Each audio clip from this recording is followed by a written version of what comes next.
कहते हैं जिस रिश्ते में प्यार मोहब्बत हो और विश्वास हो वो रिश्ता टिकता है। जिस रिश्ते में प्यार मोहब्बत और विश्वास ना हो वो रिश्ता टूट जाता है।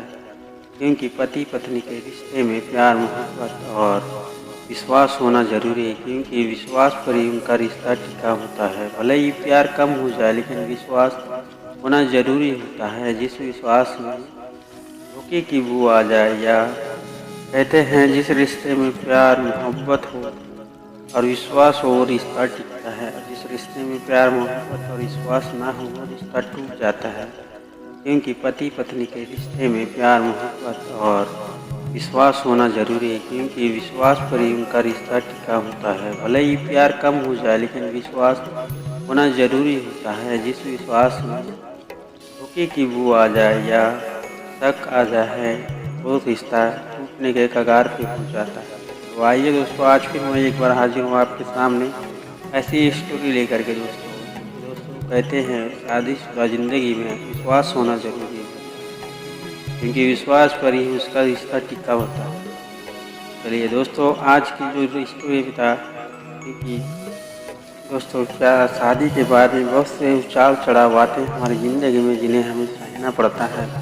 उस उतार चढ़ाव में ही मनुष्य अपनी उम्मीद को सीखता है कि ज़िंदगी की लाइफ कैसी होती है। चलिए दोस्तों, आज फिर मैं आपके सामने हाजिर हूँ। तो ये कहानी है एक एमपी के छोटे छोटे गाँव हिन्नर की, कि वहाँ पे दोस्तों एक लड़का और एक लड़की जो लव मैरिज के तौर पर उनकी शादी हुई थी, जिसका लड़के का नाम राहुल और लड़की का नाम अनीता था। ये दोनों दोस्तों साथ में ही पढ़ते थे और एक कॉलेज में पढ़ते थे। इन दोनों की मुलाकात कॉलेज में हुई थी, जहाँ पढ़ने जाते थे। दोनों ही पास वाले गांव में रहते थे। अनीता का गांव के गांव से ज़्यादा दूर नहीं था और वो दोनों एक दूसरे के साथ मिलना जुलना उनका बड़ा रहता था। दोस्तों ऐसे ही करते करते कुछ दिन बीते। ये उनके जब कॉलेज पेपर होने के बाद में उनका कॉलेज ख़त्म हो गया, तब उन्होंने सोचा कि क्यों ना शादी की बात चलाई जाए, शादी कर ले। फिर उन दोनों ने अपने अपने माता पिता को मना करके शादी कर ली। लव मैरिज के तौर पे उनकी शादी हुई, लेकिन दोस्तों घर परिवार के रजामंदी से शादी होने के कारण वो अरेंज मैरिज में कहलाई। ऐसे ही फिर दोस्तों शादी होने के बाद में अनीता अपने ससुराल में आ गई और वह क्या उसे ज़िंदगी भर रहना था। राहुल भी उसे बहुत प्यार करता था और कहता था मैं तुम्हें कभी नहीं छोड़ूंगा। ऐसे ही करते करते कुछ साल बीत गए दोस्तों। ये धीरे धीरे उनके प्यार में कमी होने लगी और वह ये एक दूसरे पे उतार चढ़ाव, अपनी ज़िंदगी के उतार चढ़ाव के कारण एक दूसरे पे झगड़ा होने लगे और अपनी स्थिति जो पर ये करने लगे। दोस्तों कहते हैं जिस रिश्ते में विश्वास वो रिश्ता वो टिकता है। दोस्तों फिर उसके बाद में जो राहुल के माता पिता थे वे सोच में पड़ गए कि कैसे क्या करेंगे कैसे।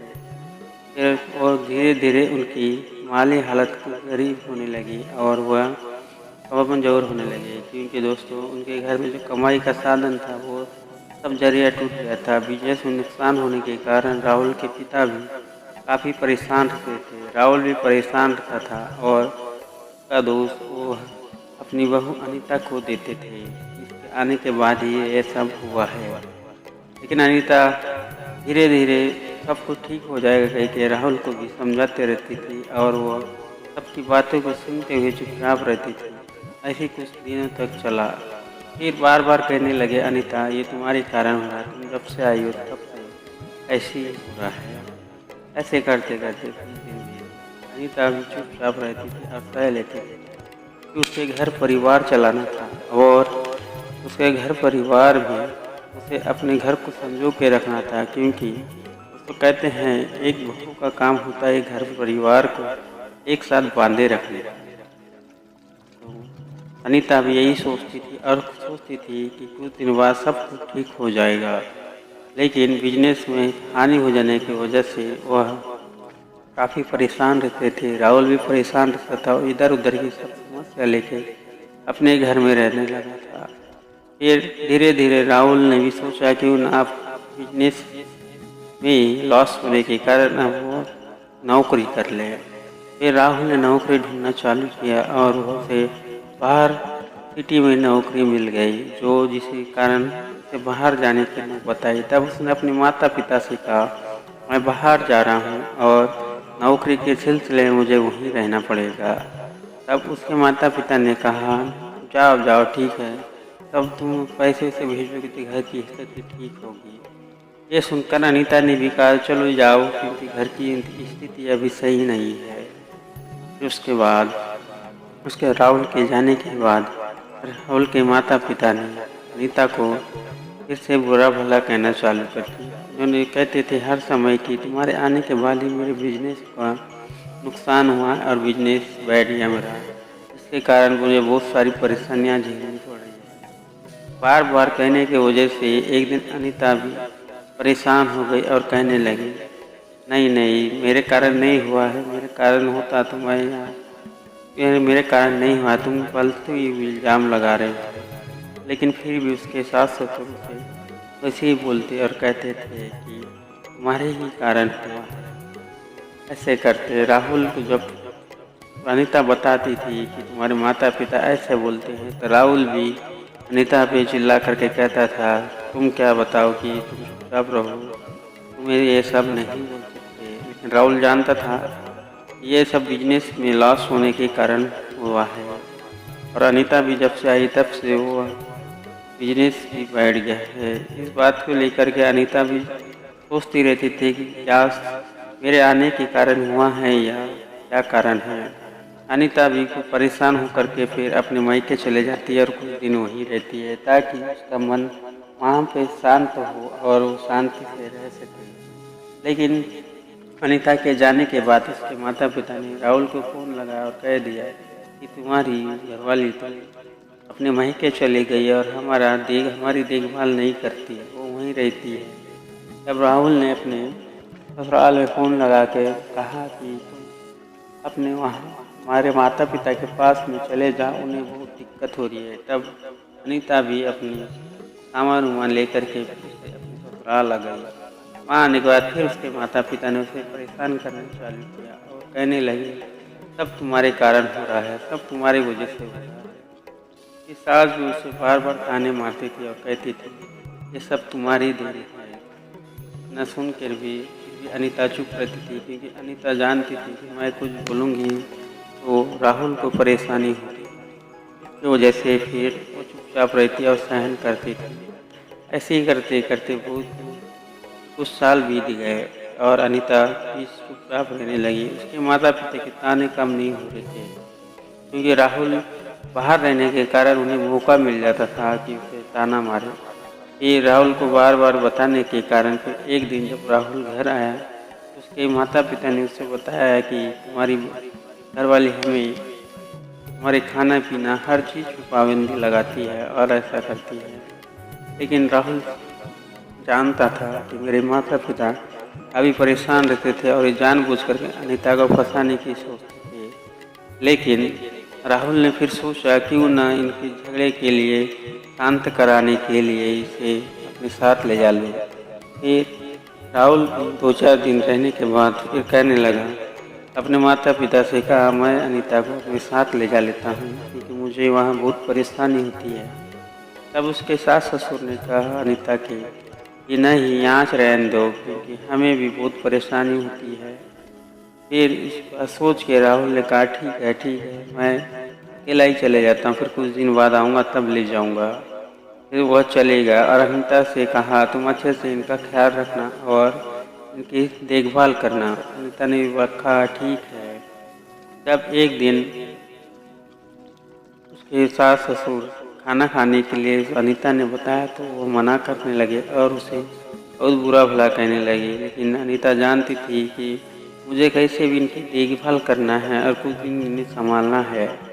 फिर उसके बाद ऐसे ही करते फिर समय बीतते गया और अनीता ने उनकी बातों पे ध्यान देना बंद कर दिया और कहने लगी, तुम्हें चिल्लाना चिल्ला, पर मैं कुछ नहीं बोलूँगी, क्योंकि मुझे घर परिवार संभालना है।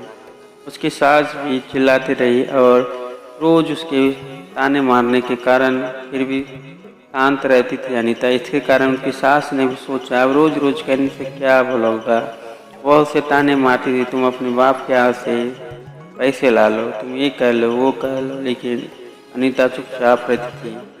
फिर एक दिन ऐसा हुआ कि उसके सासुर ने बोला, तुमने दहेज में कुछ ज़्यादा नहीं लाया तो अपने माता पिता से पैसे लेके आओ, उसे पैसे मांग के लाओ। लेकिन अनीता सोचती थी कि मैं अपने माता पिता से क्यों मांगूं, क्योंकि उन्होंने मुझे बहुत कुछ दिया है। ऐसे ही करते करते एक दिन फिर उसके सास के साथ उसकी दो बात हो गई और उनके बीच में झगड़ा हो गया। इसके कारण उसकी सास ने कहा, तुम अपने घर चले जाओ, नहीं होना मेरे घर में। अनीता भी गुस्से के कारण वहाँ से निकल करके अपने मायके आ गई। तब उन्होंने राहुल को फ़ोन किया और कहा कि तुम्हारी घरवाली ने हमारे साथ झगड़ा किया और अपने घर चले गई है। फिर राहुल ने फ़ोन लगाया तो फिर अनीता ने उसे कहा, ऐसे तुम्हारे माता पिता बोलते हैं कि तुम पैसे मांग के लाओ अपने माता पिता के यहाँ से और पैसे दो हमें।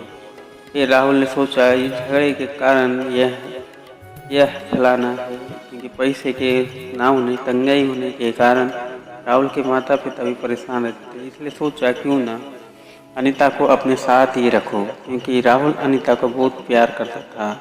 इसीलिए जब फिर वो आया तो उन्होंने अपने माता पिता से कहा, मैं अब अनीता को यहाँ नहीं रखूँगा, मुझे भी बहुत परेशानी होती है, इसलिए अनीता को अपने साथ लेके जाऊँगा। अब उसके माता पिता ने कहा, ठीक है, तुम्हें जैसा लगता है वैसी करो और अपने साथ लेके जाओ। फिर अनीता भी तैयारी करके राहुल के साथ चली गई और वो रहने लगे दोनों। फिर उसके माता पिता ने कहा, तुम दोनों वहाँ रहते हो लेकिन हमारी देखभाल कौन करेगा। राहुल ने कहा, जब तक तुम्हें अच्छा लगता है तब तक ये तुम्हारी देखभाल तुम खुद कर लो, उसके बाद जब हमारा आना होएगा तब हम करेंगे। फिर उसके धीरे धीरे समय बीतता गया और राहुल के माता पिता भी समझ गए कि नहीं, हम गलत थे, हम जानबूझ करके उसे दोष लगा रहे थे। इसी बात पे फिर उसकी सास ने फ़ोन किया और कहा, क्यों ना तुम अनीता को हमारे पास भेज दो, क्योंकि हमें अच्छा नहीं लगता और फिर हमें चलने फिरने में भी दिक्कत हो रही है। फिर राहुल ने कहा, तुम फिर से परेशान करोगी तो मैं इसे नहीं भेजूँगा। लेकिन उन्होंने कहा, ठीक है, आज के बाद कभी परेशान नहीं करेंगे। फिर अनीता अपने ससुराल आ गई और वहाँ अपने सास ससुर का करने लगी। फिर कुछ दिन बाद फिर उसके सास ससुर भी अच्छे से रहने लगे और कहने लगे, हमारी गलती थी, जो बिजनेस के कारण हमने सारा गुस्सा तुम पे निकालते थे और कहते थे, तुम्हें भला बुरा भी कहते थे। ऐसे ही करते करते कुछ साल बीत गए और वो अच्छे से रहने लगे।